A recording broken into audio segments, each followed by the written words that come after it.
ടുനെറ്റ്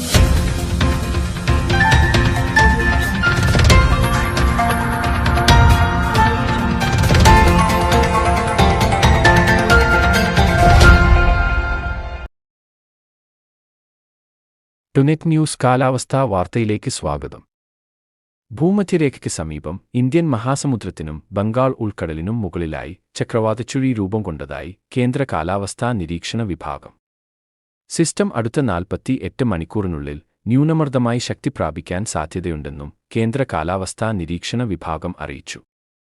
സിസ്റ്റത്തിന്റെ സ്വാധീനത്താൽ ശ്രീലങ്കയിലും തമിഴ്നാട്ടിലും അടുത്ത ദിവസങ്ങളിലായി മഴയ്ക്ക് സാധ്യതയുണ്ട്. കേരളത്തിൽ 20-ന് ശേഷമാണ് കാര്യമായ മഴ ലഭിക്കാൻ സാധ്യതയുള്ളത്. പ്രധാനമായും മധ്യ-തെക്കൻ ജില്ലകളിലാണ് മഴ പ്രതീക്ഷിക്കുന്നത്. അതേസമയം സംസ്ഥാനത്ത് ഇന്ന് 3 ജില്ലയിൽ ഒറ്റപ്പെട്ട സ്ഥലങ്ങളിൽ നേരിയ മഴയ്ക്ക് സാധ്യതയുള്ളതായി കേന്ദ്ര കാലാവസ്ഥാ നിരീക്ഷണ വിഭാഗം അറിയിച്ചു.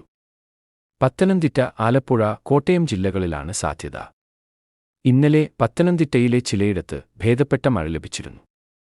ഇനി വ്യാഴാഴ്ച മുതൽ ചില ജില്ലകളിൽ മഴസാധ്യതയുള്ളതിനാൽ ഗ്രീൻ അലർട്ട് നൽകിയിട്ടുണ്ട്. ന്യൂനമർദ്ദത്താൽ സംസ്ഥാനത്ത് മഴസാധ്യത എത്രത്തോളം എന്നത് അത് രൂപപ്പെടുന്നതോടെ കൂടുതൽ വ്യക്തമാകും. കാലാവസ്ഥാ വാർത്തകൾ കൃത്യമായി ലഭിക്കാൻ ചാനൽ സബ്സ്ക്രൈബ് ചെയ്യുക. നന്ദി.